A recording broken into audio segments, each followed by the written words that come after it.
మీ business ఏదైనా మీ ఊర్లో promotion చేయాలంటే అది సుమన్ టీవీతోనే సాధ్యం. ఇప్పుడే సంప్రదించండి.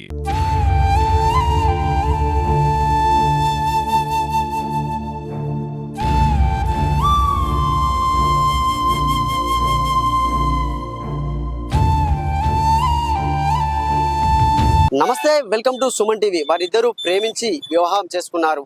సంతోషంగా వాళ్ళ జీవనం కొనసాగుతున్న తరుణంలో భర్త 10 నెలల క్రితం ఉరి వేసుకుని ఆత్మహత్య చేసుకున్నాడు. 2 రోజుల క్రితం భార్య బావిలో దూకి మృతి చెందింది. ఈ ఘటన మాడకొండూరు నియోజకవర్గ కేంద్రంలోనైతే జరిగింది. భార్యాభర్తల మృతితో పిల్లలు మాత్రం అనాథలుగా మారిపోయారు. వారి ఆత్మహత్యలకు గల కారణాలేంటి, వారు ఇద్దరు ఎందుకు చనిపోయారు అనేది పూర్తి వివరాలు తెలుసుకునే ప్రయత్నం చేద్దాం. ప్రస్తుతం అయితే మనం ఆత్మహత్య చేసుకున్నటువంటి ప్రహర్ష కళ్యాణ్ వాళ్ళ ఇంటికైతే రావడం జరిగింది. ప్రేమించి పెళ్లి చేసుకున్నారు. ఇద్దరు కూడా ప్రేమించి పెళ్లి చేసుకున్న తర్వాత వాళ్ళు అసలు ఇద్దరు కూడా ఆత్మహత్య చేసుకుని మృతి చెందడానికి గల కారణాలు ఏంటనేది అయితే మనం వారి కుటుంబ సభ్యులనే అడిగి తెలుసుకునే ప్రయత్నం అయితే చేద్దాం. కుటుంబ సభ్యులను అయితే అసలు మృతికి గల కారణాలు ఏంటి, అసలు వాళ్ళ ఎందుకు మృతి చెందారనేది అయితే తెలుసుకునే ప్రయత్నం అయితే చేద్దాం. బాపు, అంటే ఏమైతారు మీరు? మామ. ఎందుకు చనిపోయారు అసలు? మరి మీ కొడుకు ఎప్పుడు చనిపోయాడు, మీ కోడలు ఎప్పుడు చనిపోయింది? కొడుకు ముందుగా చనిపోయింది. ఇన్ని తర్వాత మొన్న చనిపోయింది. సోమవారం చనిపోయింది. ఆమె ఏం చెప్పలేదు సార్ మాకు. ఆమె చేసుకుని పోయింది, అట్లా అయిపోయింది. ఏం చెప్పలేము. పిల్లల బడికి పంపించి బడికి తీసుకొచ్చిన అక్కడ పడగొట్టొచ్చారు. అట్లా అయిపోయింది. అంటే మీ కొడుకు మృతి చెంది ఎన్ని రోజులు అవుతుంది? మరి మీ కొడుకు చనిపోయి ఎన్ని రోజులు అవుతుంది? సంవత్సరం దగ్గరికి వస్తాను. 11 నెలలు అయింది. అంటే ఎట్లా మరి ఆమె ఆత్మహత్య చేసుకుంది అసలు? ఆమె మరి ఆమె చేసుకుని చూసినాం సార్, మేము అనుకున్నాం. రాలేదని మేము మొత్తుకుంటాను ఇక్కడ ఇంతసేపు కోడలు పోయాని మొత్తుకుంటే అవన్నీ తిరిగి చేసే వరకు ఆ బాలు వేసే వరకు పడున్నారు. మొత్తుకొని చేసి షేర్ చేసుకుని ఇద్దరు పిల్లలు ఉన్నారు. గవర్నమెంట్ వాళ్ళు ఏదైనా ఆదుకోవాలని వాళ్ళు అంటే ఇద్దరు పిల్లలు కూడా తండ్రి చనిపోవడంతో కూడా వాళ్ళైతే ఇద్దరు అనాథలుగా అయితే మారారు. చెప్పండి అమ్మా, అసలు మీ కోడలు ఎప్పుడు చనిపోయింది, మీ కొడుకు ఎప్పుడు చనిపోయాడు? మా కోడలు ఎలటికి 3 రోజులు అయ్యాయి సార్. ఆమెకు ఫోన్ మోగుతుంది. ఫోన్ మోగుతూ ఇంకా వస్తలేదు. అటు పోయి ఇటు వస్తుంది సార్. 5 నిమిషాలలో కూడా పోదు. ఇటు పోయి ఇటు వస్తుంది. ఆ వరకు ఇక రాలేదు. 2 రూమ్లు ఊడ్చినా కూడా రాలేదు. ఈయన కోపం చేస్తాను నేను. వ్యాన్కి ఇంతసేపు అయ్యా రాలేదా, కోడలు పోయి ఇంతసేపు ఇంకా అత్తలేదు, చూడుపో అని మొత్తుకున్న మొలే ఇంకా రాలేదా అని ఒకటేసారి నోరు తెరిచిండు.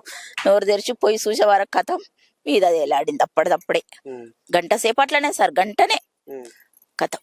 ఎవరన్నా గవర్నమెంట్ వాళ్ళు మొత్తం చేసిన పిల్లలను అనాథలం చేసిండు. మీ కొడుకు చనిపోయి ఎన్ని రోజులు అవుతుంది? మా కొడుకు చనిపోయి 11 నెలలు సార్. 11వ నెల 15వ తారీఖు రోజు చచ్చిపోయిండు మా కొడుకు. వచ్చే నెలలో సంవత్సరికం చేస్తామని నా కోడలు కూడా డిసైడ్ అయింది. మేము చేస్తాం అనుకున్నాం. గోరి కట్టియాలే చెయ్యాలి అనుకున్నాం. మేము అనుకుంటే మా కోడలికి ఇంత మమ్మల్ని అన్యాయం చేసిపోతుంది అనుకోలేదు సార్. మాకేం పెట్టకుండా మంచిది అలా పిల్లలు దాదుకుంటది అనుకున్నా నేను, కానీ ఆమెతోని కాలేదు. ఎంతమంది పిల్లలు? ఒక్క కొడుకు ఒక్క బిడ్డ, ఇద్దరు. చూడొచ్చు, చాలా హృదయ విదారకమైన ఘటన కూడా. ఎందుకంటే కొడుకు చనిపోయి 11 నెలలు కూడా ఇంకా గడవక ముందే కోడలు కూడా మృతి చెందడంతో మాత్రం వారికి సంబంధించిన బంధువులు అయితే దుఃఖ సాగరంలో మునిగి తేలుతున్నారు. ఇంకా పిల్లలతోనైతే మనం మాట్లాడిచ్చేదే చూద్దాము. అసలు పిల్లలను కూడా చూడొచ్చు, వాళ్ళ ఇంట్లోనే ఇక్కడే ఆడుకుంటున్నారు. చూడొచ్చు, చాలా చిన్న పిల్లలు.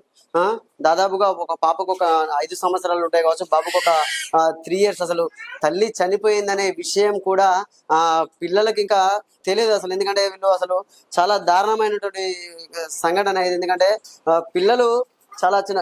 అన్న, ఎటువైంది మీ మమ్మీ? ఎటువైంది? చనిపోయింది.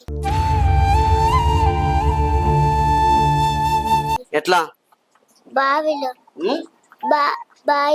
బావిలోనా? అంటే డాడీ ఊరేసుకుంది. చూడొచ్చు, అసలు తల్లి బావిలో దూకి చనిపోయింది, నాన్న ఉరేసుకొని చనిపోయాడని కూడా చూడొచ్చు. ఈయన అబ్బాయి, ఈయన అమ్మ ఇద్దరు కూడా పిల్లలను తల్లిదండ్రులు మృతి చెందడంతో మాత్రము వారు అనాథలుగా మారిపోవడం జరిగింది. అసలు తల్లిదండ్రులు కూడా వారు వృద్ధాప్యంలో ఉన్నారు. కళ్యాణ్, ప్రహర్ష చనిపోవడంతో పిల్లలు కూడా అనాథలుగా మారిపోయారు. అసలు చూడొచ్చు, ఇది కళ్యాణ్ ఫోటో వద్దనైతే మనం. ఇతను దాదాపు ఒక 10-11 నెలల క్రితం కూడా ఉరివేసుకొని ఆత్మహత్య కూడా పాల్పడడం జరిగింది. అసలు వీళ్ళది ఇద్దరిది కూడా ప్రేమ వివాహం అని కూడా ఇక్కడ వీళ్ళు బంధువులు మనకు చెప్తున్న పరిస్థితి అయితే ఉంది. మా పిల్లలను అంటే అనాథ మరి ఆ పిల్లలను కూడా ప్రభుత్వం ఆదుకోవాలని కూడా ఇక్కడ వీళ్ళు అర్జిస్తున్న పరిస్థితి అయితే ఉంది. ఇక్కడ స్థానికులు కూడా ఉన్నారు, అసలు అడిగి తెలుసుకుందాం. అమ్మ, అసలు ఏంది కారణం ఏంటి? అసలు కళ్యాణ్ ఎట్లా ఉండడో, ప్రహర్ష ఎట్లా ఉండేది ఇక్కడ చుట్టుపక్కల వాళ్ళతో? ఇక్కడ అంటే వాళ్ళు బాగానే ఉండేవాళ్ళు. వాళ్ళది లవ్ మ్యారేజ్. అయితే వాళ్ళు రీసెంట్ గా వచ్చిర్రు ఇక్కడికి, ఈ లాస్ట్ ఇల్లు అన్నట్టు. మా ఇల్లు కూడా ఇక్కడ ఉంటది, దగ్గరలో ఉంటది. కానీ మంచిగానే ఉండేవాళ్ళు. కానీ మరి ఏమైందో, అబ్బాయి 11 months అవుతుంది, ఆయన ఊరేసుకొని చనిపోయిండు. వాళ్ళు ఏంటంటే యాక్చువల్లీ పేదవాళ్ళే, వాళ్ళకేం లేదు. ఒక ఈ రేకుల ఇల్లు ఇక్కడ కట్టుకొని వచ్చిర్రు, 1 year అవుతుంది వచ్చి. వాళ్ళు వచ్చినాక అబ్బాయి మధ్యాహ్నం ఊరేసుకొని చనిపోయిండు. ఆ తర్వాత ఇప్పుడు ఆయన 11 months అవుతుంది. అమ్మాయి షోరూమ్ లో వర్క్ చేస్తుంది, షోరూమ్ లో వర్క్ చేసి పిల్లల్ని పోషించుకుంటది అన్నట్టు. అత్త మామ కూడా ఇద్దరు హ్యాండిక్యాప్స్, ఫిజికల్ హ్యాండిక్యాప్స్, ఇద్దరు వికలాంగులే. ఆమెకు నడవడానికి కూడా చేత కాదు, ఆయనకు చేత కాదు. కాబట్టి కొంచెం గవర్నమెంట్ ఆదుకోలే వాళ్ళను, పిల్లల్ని. ఇద్దరు పిల్లలు, చిన్న చిన్న పిల్లలు, 3 years బాబు, 3.5 years అట్లా ఉండొచ్చు, పాప 4 years ఉండొచ్చు, చిన్న పిల్లలు. అమ్మాయి పొద్దున్నే అటు వాష్రూమ్ పోయింది. మరి ఆమె ఏం బాధపడ్డదో, భర్త లేదు, మరి ఎట్లా బతకాలి, పిల్లల్ని ఎట్లా పోషించాలనుకున్నదో మరి ఏంటో. ఎవరితోని మాట్లాడేది కాదు, ఆమె పని ఆమె చేసుకునేది.